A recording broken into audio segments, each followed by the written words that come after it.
Tahimik ang kusina. Natutulog ang bawang. Mahimbing. Parang walang problema sa mundo. Hindi niya alam.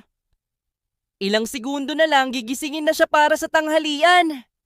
Kaya enjoy muna, bes. Huminga. Mag-relax. Dahil maya-maya, magsisimula na ang kanyang garlic journey. Biglang dumilat ang bawang. Isang malalim na hinga. Isang dramatic blink. At stretch ng munting cloves. Ay, umaga na pala. Hindi pa siya handa sa mundo pero ramdam na niya. May paparating na misyon. Bumangon ka na, bawang. Ito na ang moment mo. Dahan-dahang papasok ang kamay. Parang pelikula. Kinakabahan ng bawang.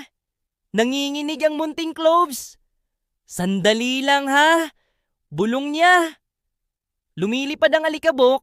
Tumitigil ang oras. Ramdam mo yung tensyon. Ito na. Ang sandaling magbabago sa buhay ng isang bawang. Sigaw ng bawang. Nakadilat ang mata. Bukas ang bibig. Parang nakita ang bil ng kuryente. Tumilapon ang pawis. Freeze ang mundo. Dahan-dahan lang. Hindi ako instant noodles. Comedy break muna kasi kahit bawang, may karapatan ding magulat sa buhay. Ay grabe! Dahan-dahan lang! Daing ng bawang habang siya'y marahang nadudurog. Nag-stretch ang katawan. Lumilipad ang katas. Parang slow motion teleserye. Activated na ako ha! Sabi niya kahit nanginginig dahil minsan ang tunay na lakas nagsisimula sa pisil. Aray naman, gentle lang. Reklamo ng bawang habang siya'y dahan-dahang napipisil. Nakadramatic face parang bida sa pelikula. Lumilipad ang kislap ng katas. Umiikot ang kamera. Okay lang to, sabi niya.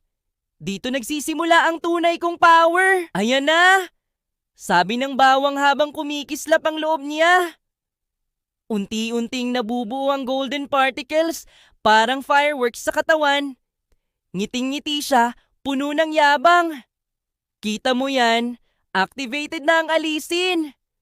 Hindi lang ako pampalasa, superhero na ako. Salamat. Buntong hininga ng bawang habang marahan siyang nahuhulog sa mangkok ng tubig. Kumakalat ang alon, pumipikit ang mata. Grabe presko, sabi niya. Ito na ang pahinga ko. Dahil minsan, kahit superhero na bawang, kailangan din magsok sandali. Tahimik na muli ang mundo. Lumulutang ang bawang sa tubig, may nangiting panatag habang umaakyat ang munting bula.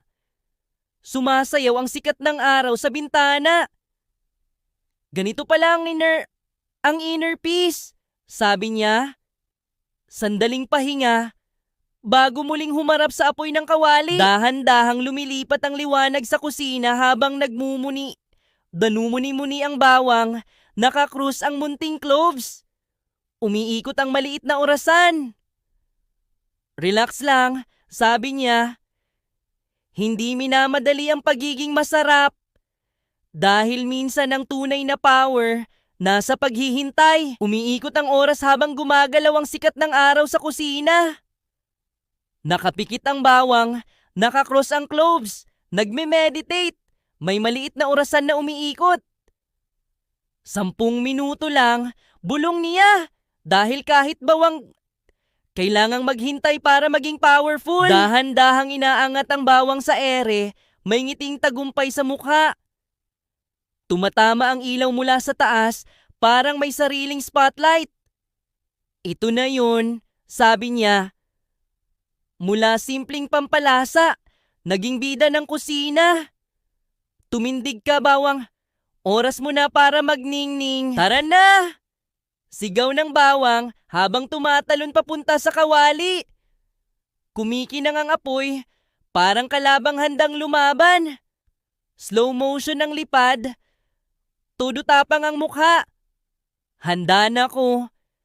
Dahil kapag activated ang bawang, walang init na kayang umatras sa lasa. Paglapag ng bawang sa kawali, boom, sumabog ang mga kulay at lasa.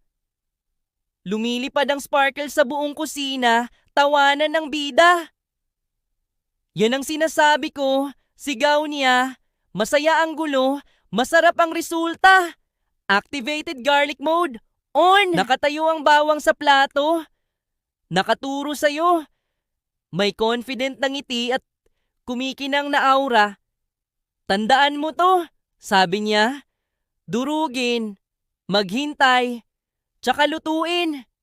Dahil kapag binigyan mo ng oras ang bawang, bibigyan kanya ng lasa at power sa bawat kagat.